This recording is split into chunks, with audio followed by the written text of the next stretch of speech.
Welcome back to Saymore, everybody. This is Kim, the host of Saymore and the founder of MIE MIND.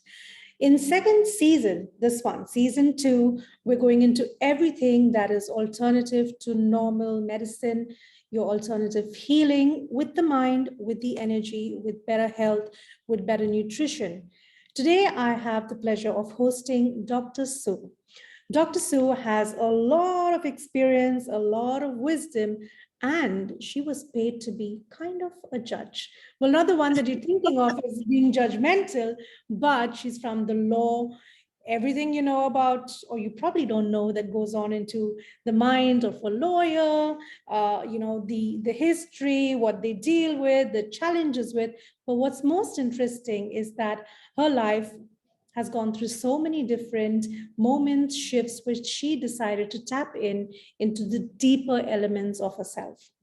DrSue, welcome to Saymore. Hi there. Hi, Kim. How are you? I'm so excited to be here. Well, it's an honor to host you. I was reading the questions right before we went live, and I love everything that you've shared here. So let's dive into the first part of it. Give us a little walk through your journey from being into something that is so tangible, law and the studies around it, and there's proof onto everything, to going into the spiritual realm where the proof is in knowing and not in having documented proof. It's been quite a journey, and there have been moments that I have just wanted to turn and run because I didn't, the esoteric realm, the woo-woo is what they call it. I didn't connect with that. I started as a correctional officer, and I worked as a police officer and an investigator. So we're looking always for the facts. Went to law school, trained on the facts, taught as a professor. But it was while I was I was finishing up my career as a professor when I began to tap into the world of energy. And unfortunately, or fortunately, depending on your perspective, I realized that in 2012, I realized that I was an alcoholic. Didn't know what that meant. I just knew that I couldn't stop drinking. And so I went into AA, and in working their program, I discovered a new God. I discovered a new relationship with myself. And in that, one of the things that AA teaches is to connect with the God of your understanding. And so as I began to do that, I began to meet people who were very metaphysical, who knew this whole thing about stuff that I had never heard of. And then I remembered that I had had some experiences that were abnormal, let's say, spiritual experiences, but I didn't have anyone to talk to.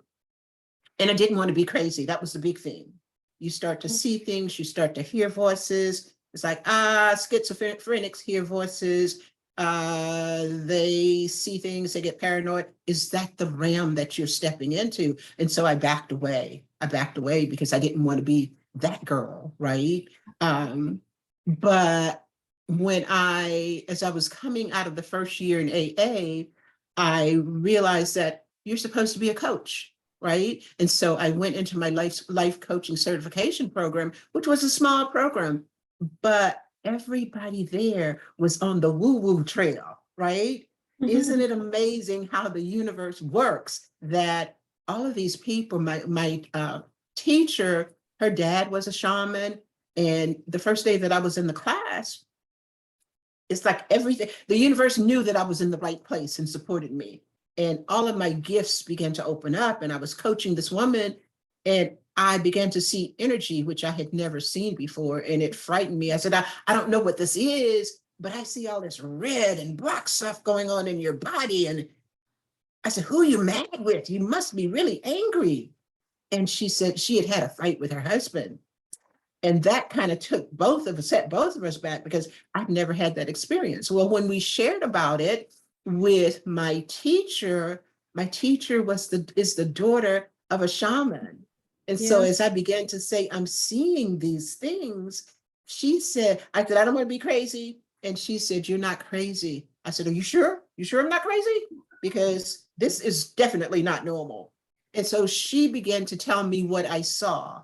And Mm. that was like my entree into this whole world, that there are people like me, and it's okay to be that way.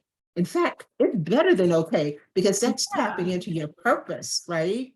And beautiful. so that brought me into the world of energy, and I began to study Reiki and pranic and crystals and past life regression and future life progression. Like anything, I became hungry. I was hungry for more. And then I moved into the coaching and have had all kinds of experiences. But I still, going back to your initial question, as a lawyer, as a trained skeptic, it was, I know what I can do. I've seen the healing work that takes place when I allow myself to be used as a vessel. But how does that work? That's what I wanted to know. How does it work? And it wasn't until I started to tap into the new brain science, the epigenetics, Mm. Bruce Lipton, Joe Dispenza, Greg Braden, Andrew Huberman, as I began to tap into their work, like, oh, that explains it. There's a science behind everything. And it all comes back to energy and vibration. So once I was able to understand the science behind it, then it said to my little mental girl, okay, take a rest. You're good. There's a reason for this. And it all makes sense because we all have the power and the capacity to do it. We just don't know that we can.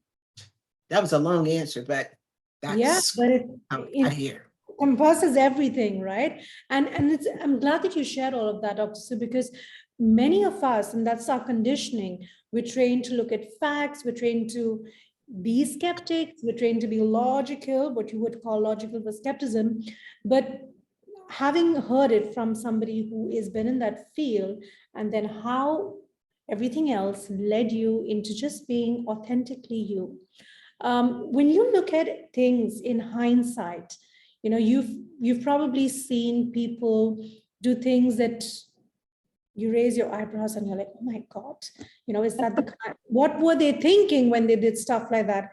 Now that you've stepped into your sense of the spiritual world, the way things function at a different layer of understanding, do you think there is some connection to why people behave in the way they do? If there was, you know, a common behavior of threat or murder or of doing something really nasty that we can't wrap our head around, do you see what's the connection there?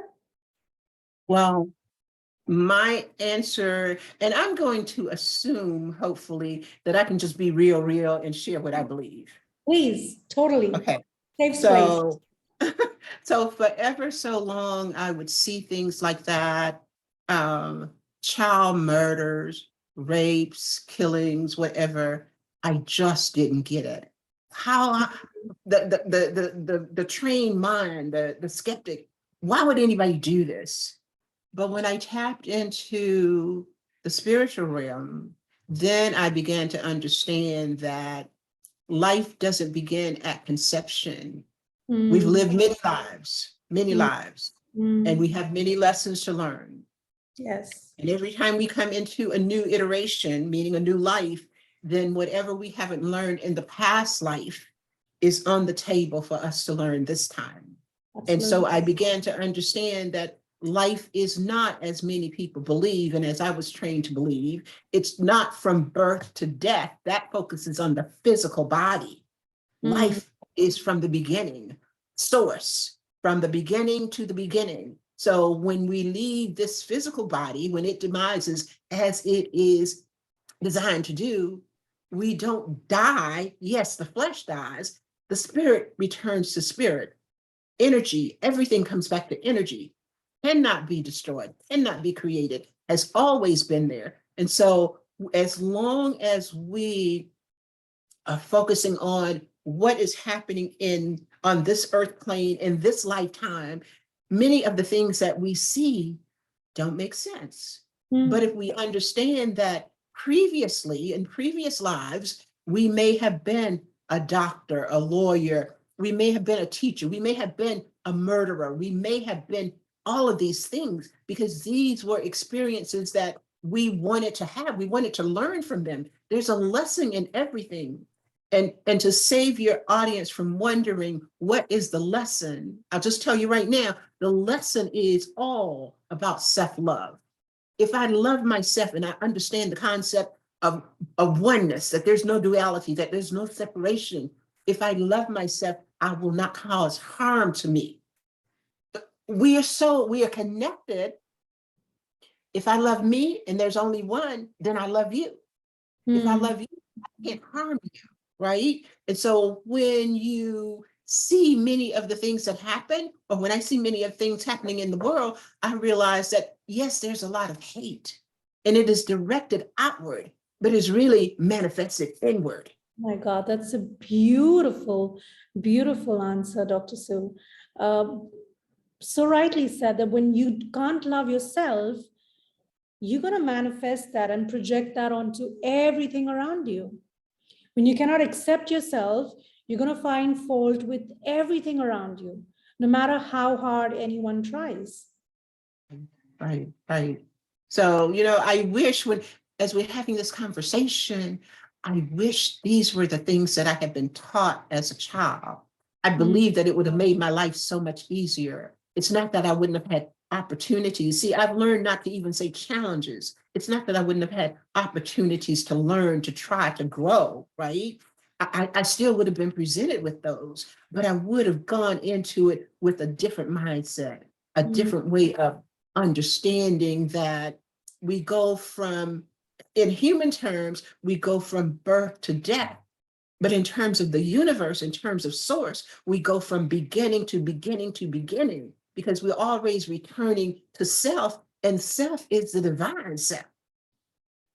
It's not the physicality. And so when you can love this self, and you understand that you're connected to everything, not just people, but animals and trees and the earth, we're all connected. Science has shown that our body composition is the same as that of the dirt. We all share that commonality.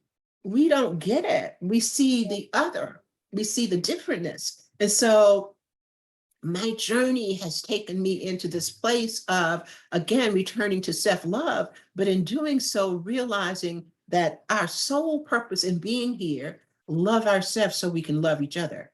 Love each other, we uplift humanity. We expand rather than restrict. Beautiful, beautiful, DrSue. That's wonderful. Give us a little bit of your perspective, your experience, and your work when you very correctly said it's not about inception to death, but it's about the beginning. And I like the way you say back to the beginning. So within that space, what in the generational healing have you noticed is a practice that is so profound, that is so strong, that is so deep, and how can one experience it, and walk us through your experience? My work has brought me to understand the power of the subconscious mind. And wherever I go, I stand on that bandwagon, and I sometimes say, as I said to a new client yesterday, I feel like I'm preaching, right? And I'm not meaning to preach, but when you understand that the things that happen to you now are things that they don't go away, right? The science has shown that every trauma leaves a marker in the body, every trauma. And as kids, oftentimes we're told, shut up, sit down. And even when we get whipped or there's corporal punishment, we're told, don't cry. And so we learn to stuff those emotions. Now, when I think about transgenerational trauma, I think about mothers and grandmothers and great-grandmothers and great, as far back as you can remember. And the same thing with fathers. And so let's just imagine that at each of those layers, they experienced trauma. And the trauma left a marker, and the marker is passed on in the DNA. And so you today and I today sit here, and whatever our greats didn't work out, whatever trauma they experienced and they didn't work it out, has been passed down through the bloodline, has been passed down genetically. So today I may have this, which I do, irrational fear of bridges. Where did that come? I mean, the bridge didn't do anything to me. Somebody had irrational fear. My intellect tells me there's nothing to be afraid of. My psyche tells me, oh, it's a bridge, oh, it's a bridge. Now let's just kind of take that and translate that into, suppose your great-great-great-grandmother was a victim of abuse. What we know is that abuse, it's cyclical. And so if she was the victim, then it's more likely that the grandmother will be a victim, which is more likely that the mother will be a victim. We repeat the cycle, we repeat the cycle. That's that transgenerational trauma. At some point, there has to be an interrupt. The interrupt comes with awareness. Now, I did not say interruption. I said interrupt. It's if you've got a line of energy, transgenerational energy, something has to stop it. That could be someone listening to this program who is having an aha moment. Oh my God, yeah, my mother, her mother. That the interrupt. Now that we have the interrupt, we are beginning to have some awareness. Oh, that I understand now. I never understood when my mother did what she did. And she didn't mean intention, any harmful intention, but what she didn't realize is that she was transmitting to me the message that it is okay not to love yourself, that it's okay to allow yourself to be abused, that this is the norm. And now that you really, there's been that interrupt, you realize, no, that's not the norm. There are other opportunities for me. Now you have to be very intentional and decide. You've got two choices. You can decide, I'm going to start, I'm going to do something different. I don't know what it is, but I'm going to do a new thing, right? Very intentional. If that is the space that you're in, then you will begin to seek answers, resources. You can decide, I can't change this. Or you can say, well, I'm not going to make a decision. A decision not to make a decision is a decision to stay in the same space. Well, So absolutely. the decision. Yep, absolutely. And So, that is, I love how you said that the beginning of all of that is the awareness. We do not say enough about awareness, and sometimes awareness is as simple as listening to a podcast, listening, to watching even a movie, watching something that brings that awareness and that moment saying, I connect to this, and DrSue, tell me after that, when the awareness moves into intention, sometimes it's not enough. The intention, yes, brings us the opportunity to see things, but then all of this, it's in your space, but it's not yet embodied. What does someone do then? How do you guide your clients then? well, my program, and you don't have to have a quote unquote program, so I'm not selling my program, but I'm going to tell you the principles or the pillars. The first thing that I said to the client yesterday, 4 basic questions. Where have you been? Where are you now? Where are you going? And how will you get there? The where then requires you to reflect on the inner child work. It requires you to think about your family of origin. What's the constellation? What is the dynamics? It requires you, even when you're not aware of the languaging, it requires you to sit with yourself and really be brutally honest. This is how I am showing up. This is how I'm showing up. And so that's that reflection piece. Then the next piece, which really requires some, for some of us, a lot of work and assistance, because what would you like for your life to be? That's when you get to reimagine. That's key number 2, reimagine, right? If I was not this way, which way would I be? I said that to the young lady yesterday. The young lady is relative because she's 58 and she's in transition. We're always in transition, right? I said that to her yesterday and she got really quiet, as most of us do, because we're no longer able to dream. The dream has been suppressed. But do you remember when you were a kid and all the grown-ups thought it was so cute? And you said, I want to be a fireman. I want to be a nurse. I'm going to be a doctor. I'm going to climb that tree. I'm going to climb that mountain. I'm going to go and ski. And everybody says, oh, so cute, so cute. And then slowly over time, they begin to herd you into a lane. Well, you can't do that. How are you going to do that? You don't have the money to do that. You're not smart enough. You're not pretty enough. You're not thin enough. You're not fat enough. You can't do that. And so we to consume all of these external messages about who we're not and what we can't be.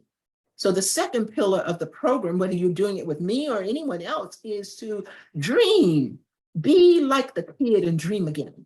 And the third one is, now we know where you've been, we reflected on it, now you know where you want to go.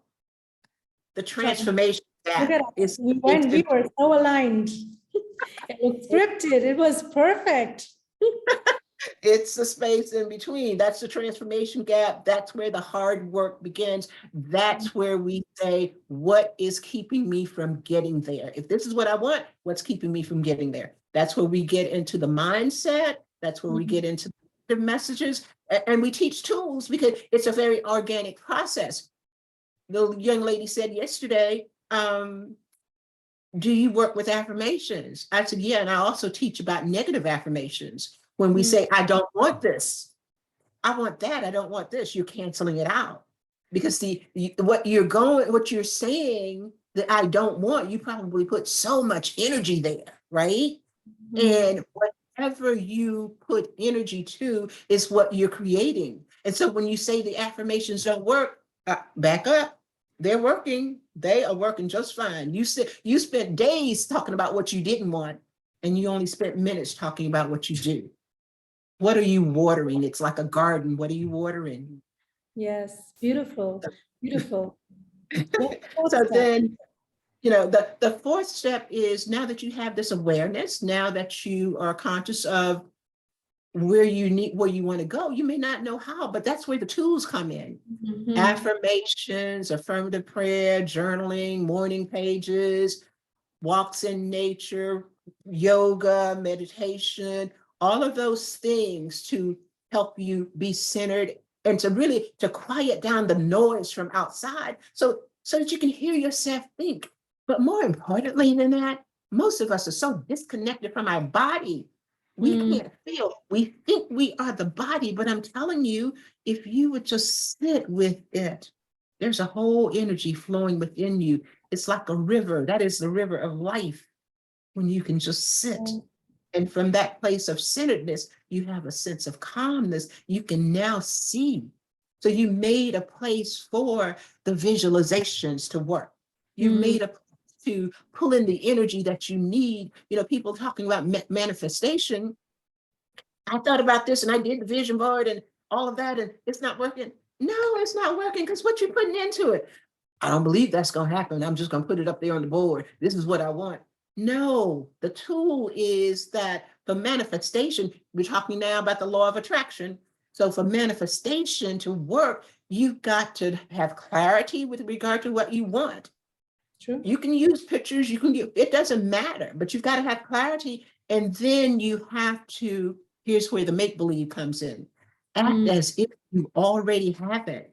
See yourself doing it, being it, not becoming it. But if I want to be a doctor, today I began to think like a doctor. What does that mean? If I don't know how a doctor thinks, let me talk to doctors. Let me go research it. Let me do the work. This is where the inner work comes in. So that when I say I'm going to be a doctor, I literally visually in my mind, I see myself in the white coat, walking down the halls of the hospital, serving patients, and I'm excited. I may see myself the first day I open my office, sling open the doors, and oh my God, in walks this flood of patients, right? And so I got this whole energy. I'm not thinking that it might happen. I am being it right now today. That's how the law of attraction works. And so if you're not bringing the energy, you don't have the clarity with the visualization. I think it was somebody I read, I can't think of his name right now, but one of the great philosophers said, imagine that you're sitting in a theater. Are you sitting on the front row looking at the screen? That's when the visualization doesn't work. Are you in the screen actually acting?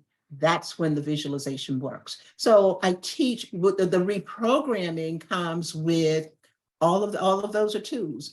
Any one of them can work if you work it correctly. And so the last part of the 5 pillars is recreate. It's very organic. You have been evolving over time. So there'll come a day when you look up in the mirror and go, oh, wow, I've got everything I wanted, or I'm not that girl anymore. I'm this girl. This is who I wanted to be. It's not going to happen overnight. It's a process. Life is a process. Exactly. Enjoy the ride. Get into the process. Beautiful. Those 5 steps might sound just 5, but they've got layers and layers and layers and layers beneath that, right? Beautiful, Dr. Sue.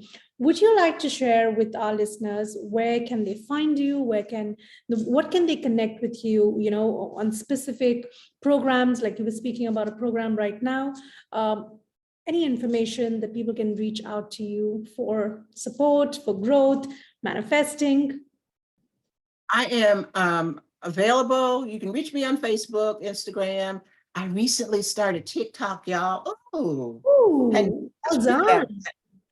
But I'm trying to be innovative. But yeah, Instagram, Facebook, recently on TikTok, I'm on LinkedIn, at DrSue Carter Collins. Just the @ Dr. Sue Carter Collins is DR. My stage name, quote unquote, is Dr. Sue.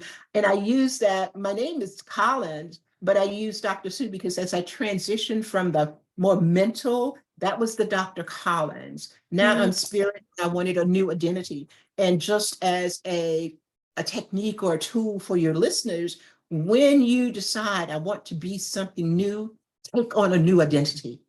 And it doesn't matter whether other people agree with it or not. It's not their thing. It's your journey. This is your spiritual journey. You get to decide. So I became the embodiment of Dr. Sue because I no longer wanted to be the professor. I'm a healer. That's what I do. A life coach, healer. So at Dr. Sue Carter Collins, my phone number is all over the internet. Put my name in and all kinds of stuff will pop up. Oh, and the coaching program, I'm starting a new coaching program the end of August, and it's called Elevate Spiritually so that you can live the life of your dreams. I'll be doing an Eventbrite. I haven't listed it yet, but not this coming week, but the next week. So within the next 2 weeks, look for it on Eventbrite. Again, it's going to be Dr. Sue, and it's going to be all about how to tap into your intuition, to use it. I consider it like the super highway between you and source. You say, this is what my desire is, and you learn to listen and allow source to share that information with you. So call me, if you're a woman, join my Red Diamond group. It's on Facebook, the Red Diamond Women's Network. Beautiful. I'm going to put all that information in the show notes. So everyone that's listening on the podcast, you'll find it. If you're watching us on YouTube, you will also find it. Dr. Sue, thank you so much. I loved our conversation. The energy you bring to even the video is tangible, right? Even though we're talking everything that's in the energy world, I can actually sense that energy, that love for what you do. So thank you so much for showing up this morning, your morning, my afternoon, and everyone else that's tuned in, thank you as well. Hope you've had a lot of fun. Do connect with Dr. Sue. See what works for you. Elevate your life, because guess what? It's never too late. It's never too early. It's just the right time. So live a good life, live a big one, and say more. Dr. Sue, just before you go, the podcast is called Say More. What, according to you, should people be saying more about? I love me. I love me, and say it with passion. Say it with meaning. And if you don't know what it means to, if you can't connect with that or feel it yet, just keep saying it. Keep saying it. Look yourself look in the mirror, stand in front of the mirror, look in your eyes and say, I love you. Yeah, I do. That was wonderful. Say more of how much you love yourself. Well, that is an amazing statement to end a lovely conversation with Dr. Sue. So guys, say more of love. Talk to you soon. Bye now.